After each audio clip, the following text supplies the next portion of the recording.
kanang may utos sa tanan na kami karon sa Barangay Carmen, Barangay Health Center, sa ulog o nag-operate sa adlaw na tauhan ni Tatay Digong sa iyang kasinatian karon nga nasa Netherlands, punta ang iyang ginabuhi dito, igayad sa Ginoo o ihatag ang mayong panglawas. So kanang-tanan akong mga pagampo o mga kadasig namo ihatag dugang kadasig sa atong presidente na umita siya dili namuya sa iyang pagpuyo. So busan tanan ako ihatag muna ni Pastor ang paghatag ko here alang sa birthday ni Tatay Digong. Okay, salamat no. Maayong hapon ka natin tanan. Dahil sa mga mata, mga trus sa gamay nga mensahe para sa iya ha. Doon na lang ko ibasahon nga pulong sa Ginoo. Maugyod kini ang patukuranan sa maabot ang birthday. Matod pa sa Ecclesiastes Kapitulo 11, versikulo 8, ingon pa niya nga, pasalamatin ninyo ang Diyos sa matag tuig sa inyong kinabuhi. Sumareksoon ang pulong nga magpasalamat yun ta.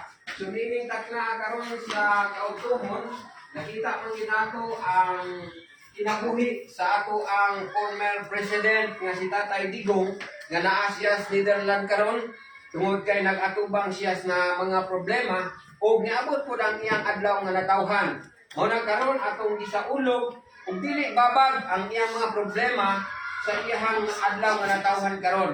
Mao na nga naata uban ang pagbuwis sa iya, ang akong ikasulti lang ni Tatay Digong nga unta daghan pag yung mga katuigan nga moabot kaniya sa iyang paglideris nining ato ang nasod Pilipinas uban sa mga katawhan sa tibuok Davao. So mao na nga Tatay Digong, ang ako lang maglipay lang kadiha, ayaw palabi kaguol kay naara gid ni kani naami sa Barangay Carmen karon uban sa among kapitan Socrates Estumata, uban sa Kagawad Bubong Rosales, Pedro Kahis, Mar Pagkaonsis, Judy Lugadas o ako si Rini Bangas uban sa mga pensionary na naakaroon din nagpaluyog gid ni mao na karon nga amo ang tumong tuyo nga nung nagtapok ikaron tungod kay ang among suporta na agid diha og nalipay ni nga niining adlaw nakaabot pagid kani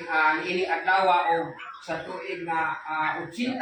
So daghang pagkatuigan maabot kanimo. So kana lang ang akong ikasulti bulang ta. So mo na nga ini kapunon uban sa mga pag-ampo. Mana mag-ampo mi para sa imuha Tatay Digong. Atong idugo ang atong mga ulo.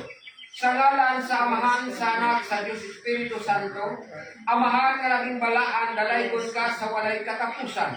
Amo ikaw ang pasigungay, pasalamatan, Lord, bisan pa sa kinabuhi ni Tatay Digong Ginoo, nga diin, niabot na gid siya 80 anyos Ginoo. Ubay-ubay lang makatuigan nga iyang naangkon. Grabe kasinatian ang iyang kinabuhi. Nakaagi na siya mga kaguol, nakaagi na siya mga balatian, ug nakaagi po siya kalipay. Busa salamat ni anak Lord kay bisan pa ni anak nakaabot gid siya ning tuiga. Ako mapag-ampo Ginoo dugang pagkatuigan nga maabot kaniya, hatagan mo siya Ginoo maayong panglawas sa iyang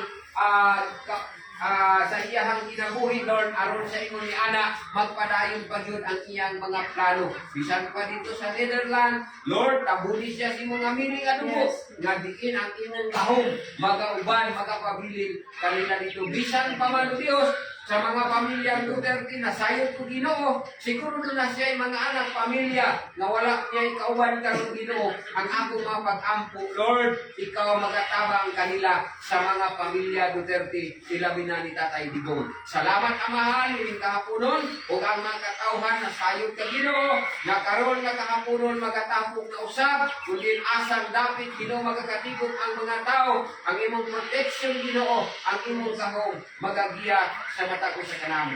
Salamat Amahan, akong itugyan, akong mapag-ampo diya kanimo, sa ngalan sa Amahan, sa Anak, sa Espiritu Santo. Amen.